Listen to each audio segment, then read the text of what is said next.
ஓய்வு நாளிலே பரிசுத்த தேவனை தரிசிக்கும்படியாக பரிசுத்த ஆலயத்திலே நாம் கூடுவது ஒரு பெரிய ஸ்லாக்கியம். அப்படியாக ஆண்டுடைய சமூகத்தில் கூடி வந்திருக்கிற தேவனுடைய பிள்ளைகள் ஒவ்வொருவரையும் கிறிஸ்து இயேசுவின் நாமத்தினாலே உங்களை மறுபடியுமாக அன்போடு நான் வாழ்த்தி வரவேற்றுக் கொள்கிறேன். இந்த நாளிலும் என்ன சத்தியத்தை பேசலாம் என்று நான் யோசித்து கொண்டிருந்த போது, இந்த உலகத்தில் நிறைய மார்க்க பிரிவுகள் இருக்கிறது. ஏன் இந்த மார்க்க பிரிவுகள் அப்படிங்கிற ஒரு கேள்வி.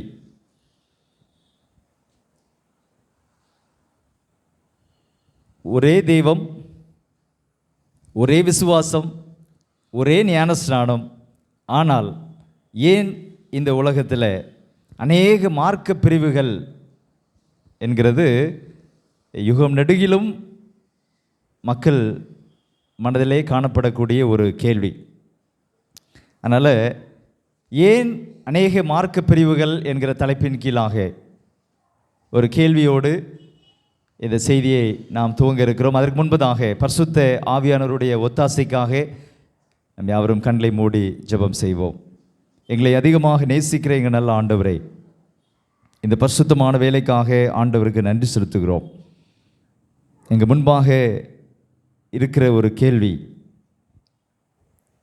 ஒரே தேவன், ஒரே விசுவாசம், ஒரே ஞானஸ்நானம் என்று இருக்கும்போது ஏன் அநேக மார்க்க பிரிவுகள் என்கிற கேள்விக்கான பதிலை பரிசுத்த வேதாகமத்தின் வாயிலாக பரிசுத்த ஆவியானவருடைய உதவியினாலே நாங்கள் கண்டுகொள்ள கர்த்தர் எங்களுக்கு கிருபை பாராட்டும்படியாக நாங்கள் ஜெபிக்கிறோம். இந்த செய்தியின் ஆரம்பம் முதல் முடிவு வரை கர்த்தர் எங்களோடு இடைபடும்படியாய் புண்ணியநாதர் இயேசுவின் நாமத்தில் ஜெபிக்கிறேன், ஜீவனுள்ள நல்ல பிதாவே, ஆமென். எனக்கு அன்பான தேவனுடைய பிள்ளைகளே, என்னைக்காவது இந்த கேள்வியை நம்ம கேட்டிருக்கோமா? ஏன் இத்தனை மார்க்க பிரிவுகள்? உலகத்தில் எத்தனை மதங்கள் இருக்கிறது? How many religions we have on this planet அப்படின்னு கேட்டிங்கன்னா சுமார் 4000 மதங்கள் இருக்கிறதா? எவ்வளோ இருக்குதா? சுமார் 4000 மதங்கள் இந்த உலகமெங்கும் இருக்கிறது. சரி, மதங்கள் விட்டுருவோம். இந்த 4000 மதத்தில் தான் கிறிஸ்தவ மார்க்கமும் ஒன்று, இல்லையா? கிறிஸ்தவ மார்க்கம். இந்த கிறிஸ்தவ மார்க்கத்தில் எத்தனை சபை பிரிவுகள் இருக்கிறது அப்படின்னு ஒரு கேள்வி கேட்டோம் அப்படின்னு சொன்னால் சுமார் 45,000 பிரிவுகள் இருக்கிறதா? 1 2 இல்லைங்க, எத்தனையா? 45,000 சபை பிரிவுகள். ஏன் இத்தனை பிரிவுகள்? ஒரே தேவன், ஒரே விசுவாசம், ஒரே ஞானஸ்நானம். ஆனால் எத்தனை பிரிவுகளா? 45,000 பிரிவுகள். தேவன் ஒருவரே என்பதற்கு வேதாகமத்தில் அநேக ஆதாரங்கள் இருக்கிறது. அவர் நமக்கு காண்பித்திருக்கிற விசுவாசம் ஒன்றே என்று வேதாகமம் வலியுறுத்துகிறது. ஞானஸ்நானமும் ஒன்றே என்று வேதம் வலியுறுத்துகிறது. ஆனால் கிறிஸ்தவ மார்க்கத்தில் ஏன் இத்தனை பிரிவுகள் என்கிற ஒரு கேள்வி. எனக்கு அன்பான தேவனுடைய பிள்ளைகளே, கிறிஸ்துவை குறித்தும் நம்முடைய விசுவாசத்தை குறித்தும் உபதேசத்தை குறித்தும் மீதமான திருச்சபையின் பிள்ளைகளாகிய நீங்களும் நானும் நன்றாக அறிந்திருக்க வேண்டும். கடைசி நாட்களில் நம்ம வாழ்ந்துட்டு இருக்கிறோம். கிறிஸ்துவுடைய உபதேசத்தை குறித்தும் தேவனுடைய திருச்சபையின் மூல உபதேசங்களை குறித்தும் தேவனுடைய கற்பனைகளை குறித்தும் நீதி நியாயங்களை குறித்தும் நாம் நன்கு அறிந்திருக்க வேண்டும்.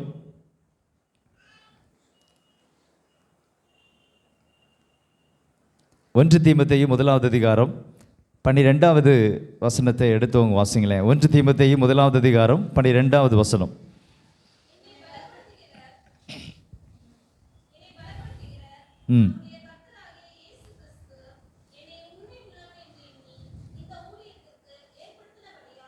மன்னிக்கவும், 2 தீமோத்தேயு 1:12.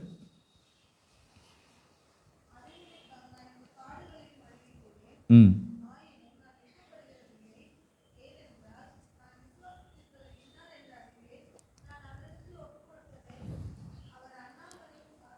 வேதம் சொல்லுகிறது, அதிநிமித்தம் நான் இந்த பாடுகளையும் அனுபவிக்கிறேன், ஆயினும் நான் வெட்கப்படுகிறதில்லை, ஏனென்றால் நான் விசுவாசித்திருக்கிறவர் இன்னார் என்று அறிவேன்.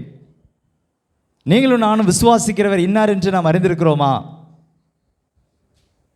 ஏன் இந்த மார்க்க பிரிவுகள் அப்படின்னா, நிறைய பேருக்கு நான் விசுவாசிக்கிற இயேசு கிறிஸ்து இவர்தான் அப்படிங்கிறதுலையே குழப்பம் இருக்கிறது.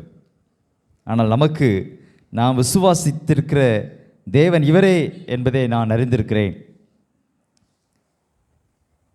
1 பேதுரு 3வது அதிகாரம் 1 பேதுரு 3வது அதிகாரம் 15வது வசனத்தை வாசிங்க.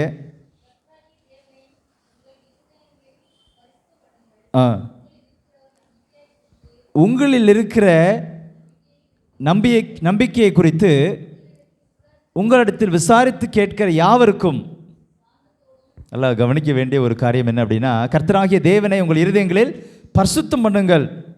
இருதயத்தில் ஆண்டவரை பரிசுத்தம் பண்ணின பிறகு உங்களில் இருக்கிற நம்பிக்கையை குறித்து, கர்த்தராகிய இயேசு கிறிஸ்துவை குறித்து உங்களுடைய இருதயத்தில் இருக்கிற அந்த நம்பிக்கையை குறித்து என்ன செய்ய வேண்டுமா?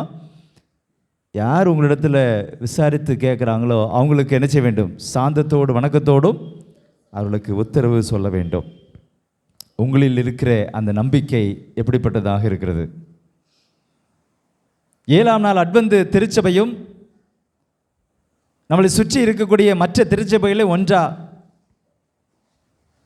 10ல் 1 11 அப்படின்னு சொல்லிட்டு போகிறதுக்கு ஏன் இவ்வளவு மார்க்க பிரிவுகள்? அப்படியானால் கிறிஸ்துவுக்கு என்று ஒரு சபை இருக்கிறதா?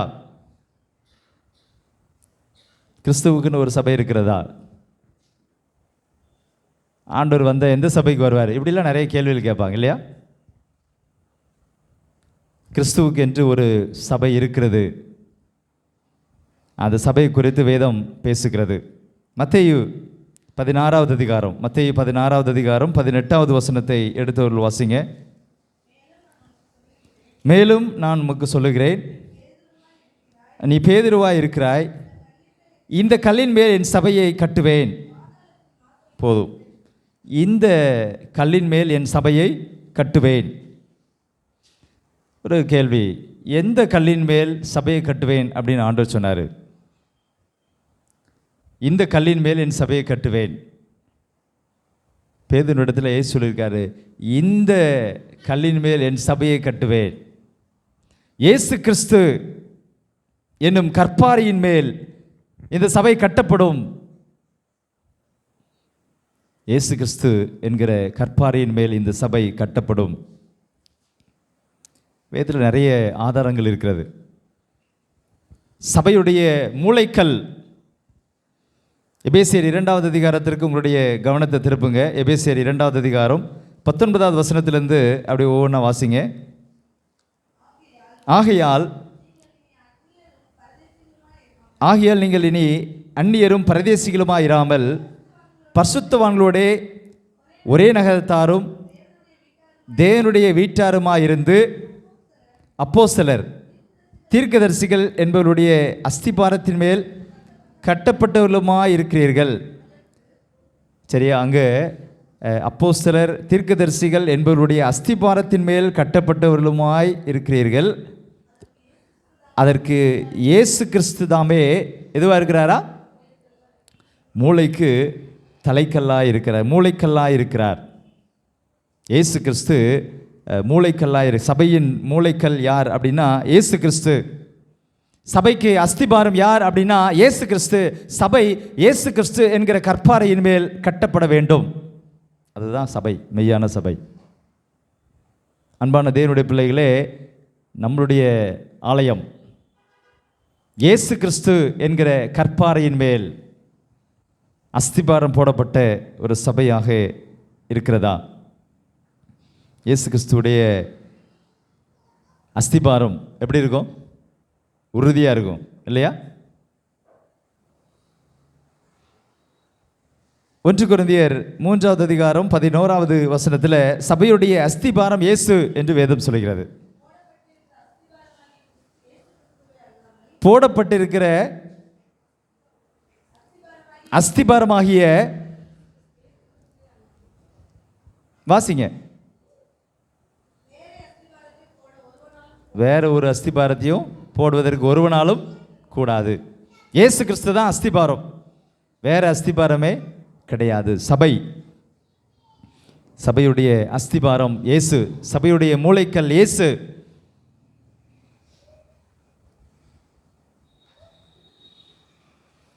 அப்படி இருக்கும்போது ஏன் நிறைய மார்க்க பிரிவுகள்? கிறிஸ்து இயேசுவில் கட்டப்பட்ட சபை அப்படின்னு இருக்கும்போது ஏன் அநேக மார்க்க பிரிவுகள்?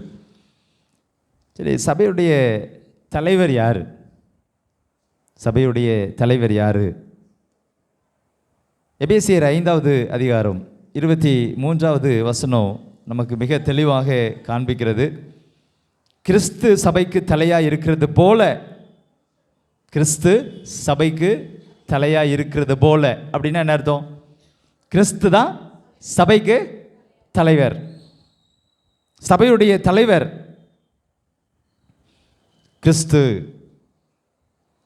சபையுடைய தலைவர் கிறிஸ்து அப்படின்னு இருக்கும்போது ஏன் கிறிஸ்தவ மார்க்கத்தில் அநேக மார்க்க பிரிவுகள்?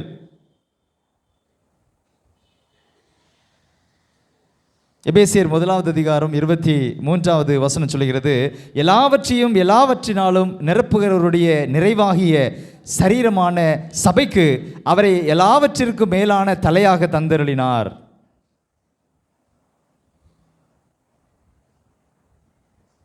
எல்லாவற்றிற்காக சபைக்கு அவரை தலையாக தந்தருளினார். கொலோசியர் 1:18 வாசிக்கும்போது தலையானவர் அவர்தான், கிறிஸ்து தான் தலையானவர்.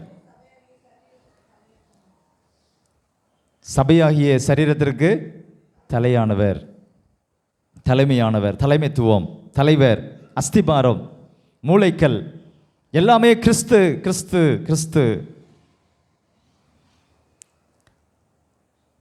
அப்புறம் ஏன் நிறைய மார்க்க பிரிவுகள் அப்படின்னு பார்த்தீங்கன்னா, 1 தீமோத்தேயுவில் ஒரு அற்புதமான ஒரு வசனம்.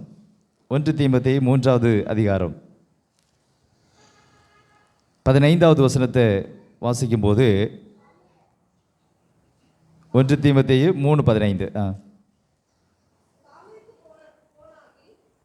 தாமதிப்பேனாகில் தேவனுடைய வீட்டிலே நடக்க வேண்டிய வகையை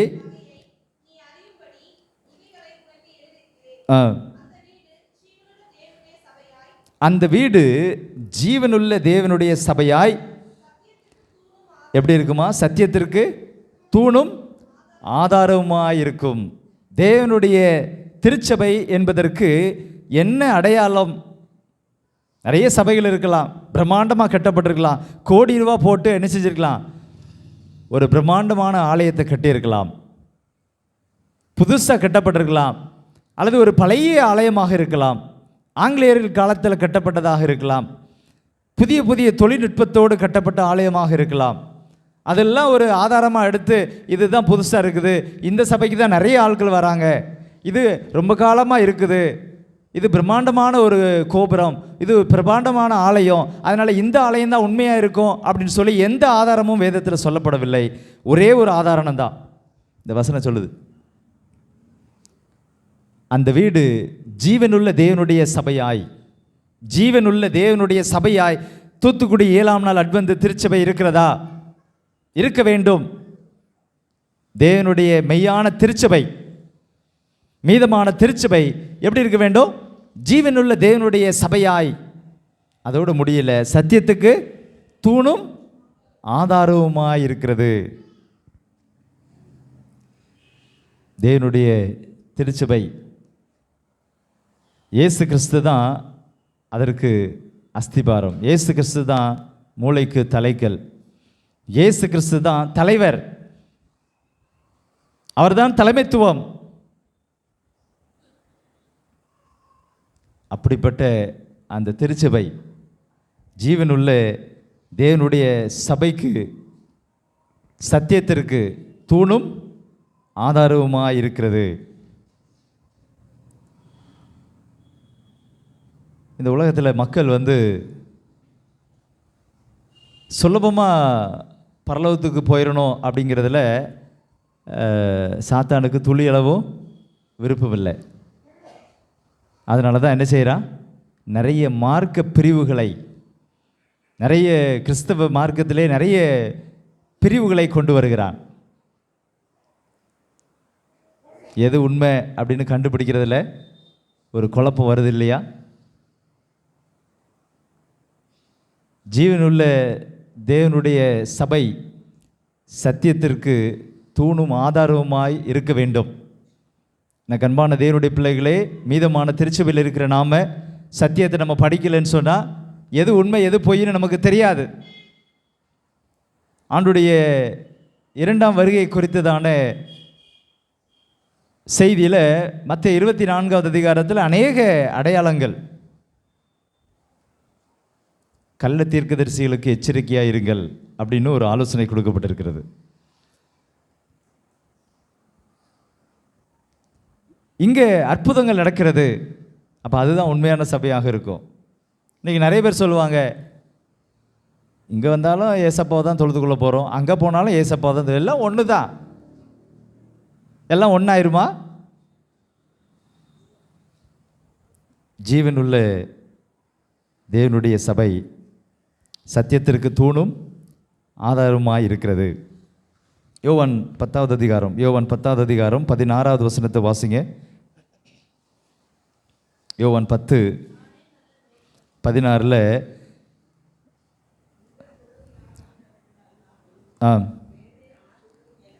ஆண்டவர் சொல்றாரு, இந்த தொழுவத்தில் இல்லாத வேறே ஆடுகளும் எனக்கு உண்டு. இன்றைக்கி நிறைய பேர் நினைக்கிறாங்க, மீதமான திருச்சபையில் இந்த சபையில் ஞானஸ்தானம் எடுத்துட்டு நம்ம மனம்போன போக்கில் போனாலும் நம்ம இந்த சபையில் இருந்தாலே போதும், எங்கே போயிடலாம், பரலோகத்துக்கு போயிடலாம். அப்படி போயிடலாமா?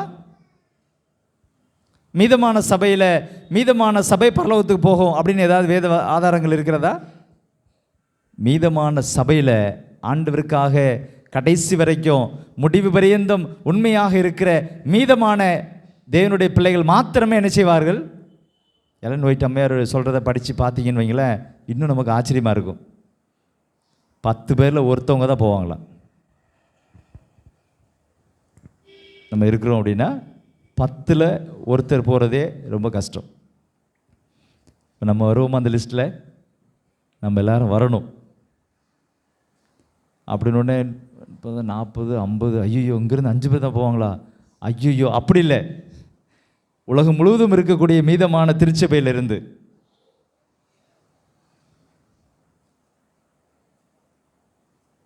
அநேக மார்க்க பிரிவுகளை உண்டாக்கி மனிதர்களை திசை திருப்ப வேண்டும் என்பது சாத்தானுடைய ஒரு திட்டமாக இருக்கிறது. ஆண்டவர் சொல்றாரு, இந்த தொழுவத்தில் இல்லாத வேறே ஆடுகளும் எனக்கு உண்டு, அவைகளையும் நான் கொண்டு வர வேண்டும், அவைகள் என் சத்தத்துக்கு என்ன செய்யும்? செவி கொடுக்கும், அப்பொழுது ஒரே மந்தையும் ஒரே மேய்ப்பனும். இப்போ சபைகளுக்கு நிறைய வேற வேற தொழுவத்தில் தானே இருக்குது, வேற வேற மேய்ப்பன். ஆண்டவர் சொல்கிறாரு, ஒரே மந்தை ஒரே மேய்ப்பன். சீக்கிரமாக ஆண்டவர் நினைச்சு போகிறாரு, எல்லா ஆடுகளையும் ஒரே மந்தையில் சேர்க்க போகிற ஒரு நாள் நெருங்கி கொண்டே இருக்கிறது. யோவான் 16வது அதிகாரம், யோவான் 16வது அதிகாரம் சீசர்களுக்கு ஆண்டவர் சொல்லும்போது இந்த நிறைய ஆலோசனைகளை அவர் கொடுக்குறாரு. அவர் பரமேறி போகிறதுக்கு முன்பதாக 13வது வசனத்தை வாசிங்க. காலாகாலங்களில் நடக்க வேண்டியதை சத்திய ஆவியானவர் வரும்போது என்ன செய்வாரா? சகல சத்தியத்திற்குள்ளும் உங்களை நடத்துவார்.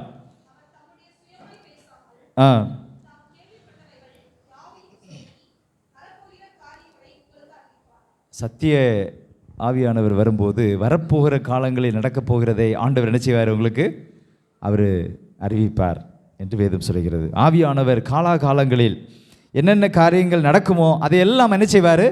அறிவிப்பார். இப்படி தான் மார்க்க பிரிவுகள் இருக்கத்தான் செய்யும். அதில் உண்மையான சபையை கண்டுபிடித்து ஆண்டவருக்காக இருக்கிற பிள்ளைகள் என்ன செய்வாங்க? ரட்சிக்கப்படுவாங்க. கிறிஸ்தவ மார்க்கம் உலகமெங்கும் பரவி இருக்கிற ஒரு பெரிய மார்க்கம். உலக மக்கள் தொகையில் சுமார் 31% கிறிஸ்தவர்கள் தான். எல்லா மதத்தை காட்டிலும் கிறிஸ்தவ மதம் அல்லது கிறிஸ்தவ மார்க்கமே உலகமெங்கும் பறந்து காணப்படுகிற ஒரு மார்க்கம். அந்த 31ல் மீதமான திருச்சபை மிக குறைவு, உலக மக்கள் தொகையை கணக்கு பண்ணும்போது. அன்பான தேவனுடைய பிள்ளைகளே, ஆதி திருச்சபை அப்போஸ்தலர் காலத்தில் ஆதி திருச்சபை எப்படி வளர்ந்தது? அப்போஸ்தலர் 2வது அதிகாரம். பேதுரு வல்லமையாக பிரசங்கம் பண்ணுகிறார். 38வது வசனம் சொல்கிறது, நீங்கள் மனம் திரும்பி ஒவ்வொருவரும் என்ன செய்யுங்க? பாவ மன்னிப்புக்கென்று இயேசு கிறிஸ்துவின் நாமத்தினாலே என்ன செய்யுங்க? ஞானஸ்நானம் பெற்றுக்கொள்ளுங்கள். மனம் திரும்புதலுக்கான ஒரு பிரசங்கம் நடைபெறுகிறது. அப்படியே நீங்கள் படிச்சுட்டே வந்தீங்க அப்படின்னு சொன்னீங்கன்னா 41வது வசனத்தை வாசிங்களேன். 40வது வசனத்திலேருந்தே வாசிங்க. இன்னும் அநேக வார்த்தைகளினாலே சாட்சி கூறி, இந்த உலகத்தில் நிறைய மாறுபாடுகள் இருக்கத்தான் செய்கிறது, மார்க்க பிரிவுகள் இருக்கத்தான் செய்கிறது. நீங்களும் நானும் என்ன செய்ய வேண்டும் அப்படின்னா மனம் திரும்பி இயேசுவை ஏற்றுக்கொள்ள வேண்டும். ஏற்றுக்கொண்டு தொடர்ந்து வாசிங்க. மாறுபாடுள்ள இந்த சந்ததியை விட்டு விலகி உங்களை ரட்சித்துக்கொள்ளு அப்படின்னு சொல்லி அவர் புத்தி சொல்கிறார். மாறுபாடுள்ள சந்ததியை விட்டு விலகி உங்களை ரட்சித்துக்கொள். ஆண்டவர் நமக்கு கொடுக்கிற ஒரு செய்தி என்ன அப்படின்னா, மாறுபாடுகள் நிறைந்து காணப்படுகிற ஒரு கூட்டத்தோடு தான் நம்மளும் என்ன செய்கிறோம்? இருக்கிறோம். பரிசுத்த ஆவியானவர் அவசியமில்லை என்று சொல்லக்கூடிய மக்களும் என்ன செய்கிறாங்க? நம்முடைய ஆலயத்தில் இருக்கிறாங்க. பிசாசானவன் அவனுக்கு கொஞ்ச நாள் தான் இருக்குதுன்னு சொல்லி என்ன செய்கிறான்? சபையில் இப்படிப்பட்ட காரியங்களை கொண்டு வந்து சபையில் குழப்பங்களை கொண்டு வர்றான். பரிசுத்த ஆவி இல்லை அப்படின்னு சொன்னால் எப்படி இருக்கும்? மொத்தமும் ஆதியாகமத்திலிருந்து வெளிப்படுத்துற வரைக்கும் எல்லாம் அடிபட்டு போயிடும். மாறுபாடான சந்ததியை விட்டு என்ன செய்ய வேண்டுமா? விலகி உங்களை ரட்சித்துக் கொள்ளுங்கள். ரட்சிப்பு தனி மனிதனுடையது. மாறுபாடான சந்ததியை விட்டு விலகி நம்மளை நாமே ரட்சித்துக் கொள்ள வேண்டும் என்கிற ஆலோசனை அவர்களுக்கு கொடுக்கப்பட்டது. 41வது வசனத்தை வாசிங்க. அவனுடைய வார்த்தையை சந்தோஷமாக ஏற்றுக்கொண்டவர்கள் ஞானஸ்நானம் பெற்றார்கள். அன்றைய தினம் ஏறக்குறைய எத்தனை பேரா? 3000 பேர் சேர்த்து கொள்ளப்பட்டார்கள். இப்போ எவ்வளோ ஒரு வல்லமையான ஒரு பிரசங்கம் பண்ணியிருப்பார் பேதுரு. ஏறக்குறைய 3000 பேர். 50 பேரை ஒரு கூட்டத்துக்கு கூட்டி சேர்க்கிறதே பெரும்பாடாக இருக்குது. எவ்வளோ பேர் அவருடைய பிரசங்கத்தை கேட்டிருப்பாங்க? அதில் 3000 பேர், ஏறக்குறைய 3000 பேர் அன்னைக்கு சேர்த்து கொள்ளப்பட்டார்கள். தொடர்ந்து படிக்கும்போது சேர்த்து கொள்ளப்பட்டவர்கள் எப்படி வளர்ந்தாங்க அப்படின்னு பார்த்தீங்கன்னா, அவர்கள் அப்போஸ்தலருடைய உபதேசத்திலும் அந்யோன்யத்திலும் அப்பம் பிட்குதலிலும் ஜெபம் பண்ணதிலும் எப்படி இருந்தாங்களா? உறுதியாய் இருந்தார்கள், உறுதியாய் தரித்திருந்தார்கள். அன்பான தேவனுடைய பிள்ளைகளே, நிறைய மார்க்க பிரிவுகள் இருக்கலாம், நிறைய குழப்பங்கள் இருக்கலாம். தேவனுடைய திருச்சபை, தேவன் அவர் தான் அஸ்திபாரம், அவர் தான் தலை, அவர் தான் மூளைக்கல். அந்த சபை சத்தியத்திற்கு தூணும் ஆதாரமாக இருக்கிறது. நம்முடைய திருச்சபை ஒருவேளை வீழ்ந்து போகிறது போல தோணலாம். திருச்சபையில் இருக்கிற சில தலைவர்களையோ சில நபர்களையோ போதகர்களையோ நமக்கு மாதிரியாக வைக்காதபடி, அது சத்தியத்திற்கு தூணும் ஆதாரமாக இருக்கிற என்கிற ஒரு காரியத்தை மையமாக வைத்து அவருடைய அடிச்சுவடுகளை பின்பற்றுகிறவர்களாக நாம் இருக்க வேண்டும். தொடர்ந்து படிக்கும்போது 44வது வசனம் சொல்கிறது, விசுவாசிகள் எல்லாரும் ஒருமித்திருந்து சகலத்தையும் பொதுவாய் வைத்து அனுபவித்தார்கள். அடுத்த வசனத்தில் எல்லாருக்கும் பகிர்ந்து கொடுத்தார்கள். 46ஆம் வசனத்தில் அவர்கள் ஒருமனப்பட்டவர்களாய் தேவாலயத்தில் என்ன செஞ்சாங்களா?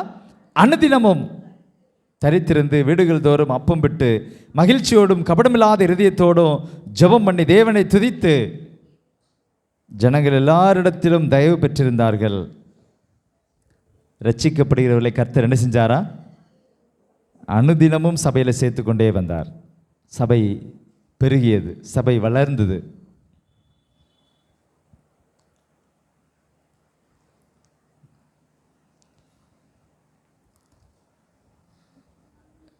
சபை பிரிவுகள், மார்க்க பிரிவுகள், அது எல்லாம் சாத்தான் விதைச்சிட்டா. பயிர் விளைந்து கனி கொடுக்குதோ இல்லையோ, களை பயிரை காட்டிலும் வேகமாக உயர்ந்து வளர்ந்து அது கனி கொடுத்து கொண்டிருக்கிறது. உண்மையான திருச்சபை எது அப்படின்னு சொல்லி கண்டுபிடிக்க முடியாத ஒரு, நீங்களே சொல்லுங்களேன், மற்ற சபைக்கும் 7ஆம் நாள் அட்வென்த் சபைக்கும் இருக்கக்கூடிய ஒரு மிகப்பெரிய வித்தியாசம் என்ன? எதில் நம்ம வித்தியாசப்படுத்தி காட்டலாம்? எதில்? கட்டிடத்திலையா? எதில்? எல்லா சபையும் சனிக்கிழமையாக நடக்குது. சனிக்கிழமையும் ஒரு சில இடங்களில் நடத்துகிறாங்க. ஆனால் ஓய்வு நாளை ஆசரிக்கிற உலகத்தில் ஒரே சபை மீதமான திருச்சபை மாத்திரமே. அதனால தான் அதுலேயும் என்ன செஞ்சான்?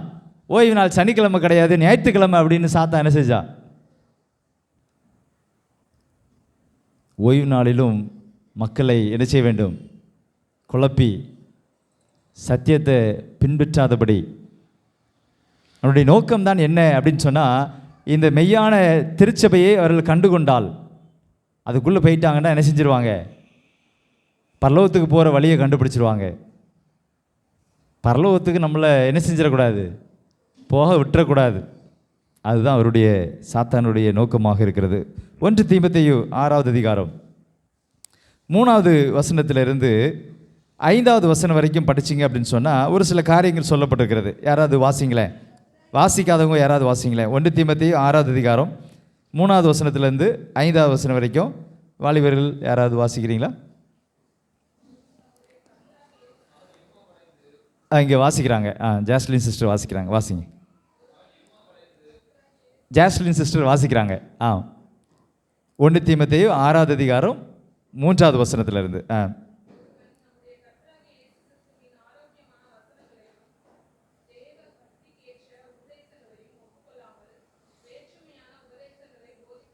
நல்லா கவனிங்க, ஒரு நிமிஷம். யாராக இருந்தாலும் சரி, ஒருவன் நம்முடைய கர்த்தராகிய இயேசு கிறிஸ்துவின் ஆரோக்கியமான வசனங்களையும் தேவ பக்திக்கேற்ற உபதேசங்களையும் ஒப்புக்கொள்ளாமல் வேற்றுமையான உபதேசங்களை போதிக்கிறவனானால், வேற்றுமையான உபதேசத்தை யாராவது போதிக்கிறவங்களா இருந்தாங்க அப்படின்னு சொன்னால் என்ன செய்யணும்? அடுத்த வசனத்தை வாசிங்க.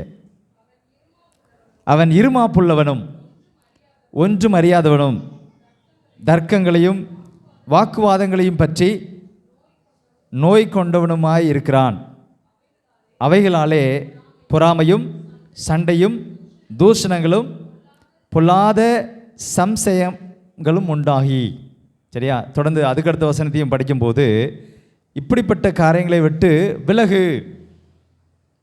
நம்மளுடைய திருச்சபையில் இல்லாத சத்தியங்களை கொண்டு வந்து யாராவது பேசினாங்க அப்படின்னா அவர்களை விட்டு விலகு. கெட்ட சிந்தையுள்ளவர்களும் சத்தியம் இல்லாதவர்களும் தேவ பக்தியை ஆதாய தொழில் என்று எண்ணுகிறவர்களுமாயிருக்கிற மனுஷர்களால் உண்டாகும் மாறுபாடான தர்க்கங்களும் பிறக்கும். இப்படிப்பட்டவர்களை என்ன செய்யணும்? அப்படிப்பட்டவர்களை விட்டு விலகு. அவங்களிடத்தில் ஆலோசனை கேட்கறது, அவங்களிடத்தில் சந்தேகம் கேட்கறது, அவங்க கடைசி என்ன செய்வாங்க? எவன் உண்மையாக இருக்கான், ஒருத்தரும் உண்மையாக இல்லை, இதுவே போலியான சபைன்னு சொல்லிட்டு போயிடுவான். அப்படிப்பட்டவர்களை நீ விட்டு விலகு.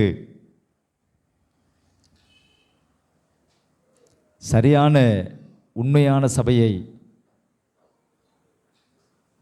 யாரும் கண்டுகொள்ளக்கூடாது என்பதுதான் சாத்தானுடைய ஒரு தந்திரமாக இருக்கிறது. மத்தேயு 7வது அதிகாரம், மத்தேயு 7வது அதிகாரம் 13வது 14வது வாசிங்க. ம் ம் 2 வாசல் தான் இருக்குதான். ஒன்று இடுக்கமான வாசல். இடுக்கமான வாசல் நமக்கு தெரியும் இல்லையா? இடுக்கமான வாசலில் போகிறது ஈஸியாக, ரொம்ப கஷ்டம். நேற்று தினத்தில் நார்வேலேருந்து நாங்கள் பேருந்தில் பிரயாணப்பட்டு வரும்போது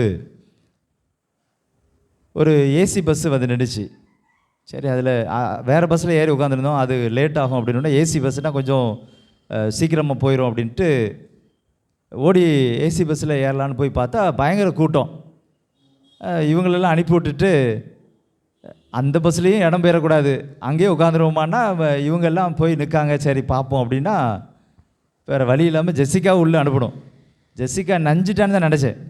எப்படியோ யாரோ ஒரு மனுஷன் இந்த பிள்ளைய தூக்கி உள்ளே விட்டுருக்காங்க. அவள் கடைசி சீட்டுக்கு முந்தின சீட்டை போய் பிடிச்சிட்டா. எப்படியோ எங்களுக்கு இடம் கிடச்சிச்சு. அப்போடா எப்படியோ உள்ளே போயிட்டோம் அப்படின்னு சொல்லி உள்ளே போனோம்.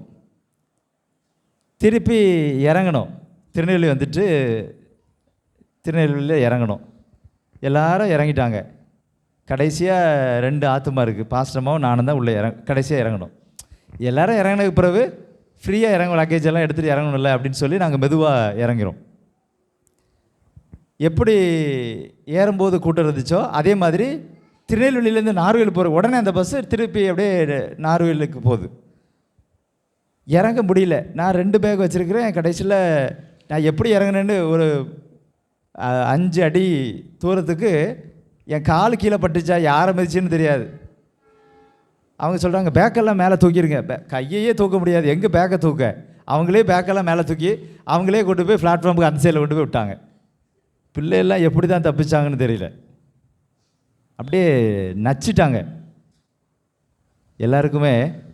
அப்போ நினச்சேன், இந்த பஸ்ஸை டிசைன் பண்ணவன் பின்னால் ஒரு டோரு இறங்கும்போது ஏறும்போது மட்டுமாவது வைக்கிறதுக்கு ஒரு டோர் வச்சுருக்க மாட்டானா? அவங்க முன்னால் வர்ற மாதிரி வச்சுருக்காங்க. ஸ்மூத்தாக அழகாக வந்துடலாம், ஏசி வெளியில் போகக்கூடாது, எல்லாம் கரெக்டு தான். ஆனால் இப்படி இது எங்கேயாவது கம்ப்ளைண்ட் எழுதி போடணும் அப்படின்னு நான் நினச்சிக்கிட்டு தான் நான் வந்தேன். மக்கள் ரொம்ப நெரிச்சிக்கிட்டு போகிறோமே, அதெல்லாம் யாருக்கும் கவலையே கிடையாது. இந்த மாநாட்டில் 41 பேர் கரூரில் இப்போ இப்படித்தான் நடந்திருக்கும். ஐபிஎல் கோப்பையை வந்து பெங்களூர் அணி ஜெயிக்கும் போதும் அந்த கொண்டாட்டத்துக்கு வந்தவங்களும் நிறைய பேர் மிதிப்பட்டு தான் இறந்தாங்க.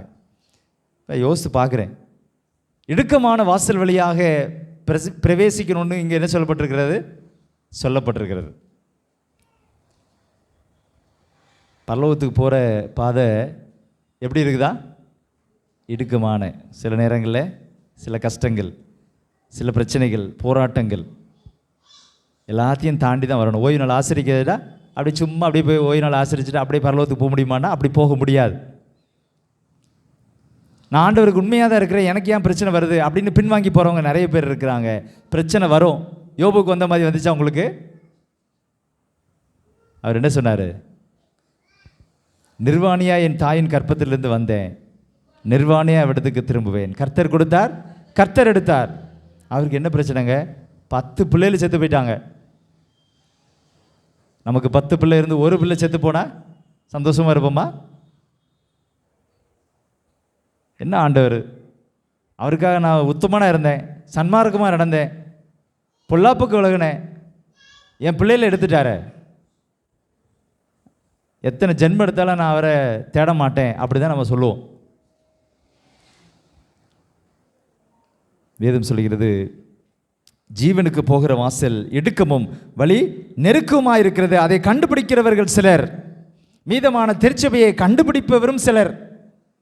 கண்டுபிடித்திருக்கிற நம்ம அந்த இடுக்கமான வாசல் வழியாய் பரலோகத்தை கண்டுபிடிக்கிறதுக்கு ஆயத்தமாக இருக்கிறோமா?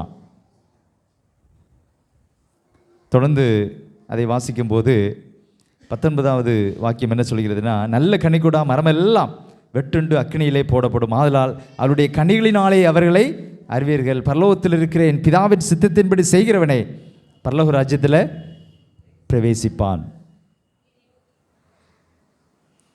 எந்த திருச்சபை உண்மையான மெய்யான திருச்சபை அப்படின்னு சொன்னால் பரலோகத்தில் இருக்கிற பிதாவின் சித்தத்தின்படி செய்கிற திருச்சபை தான்.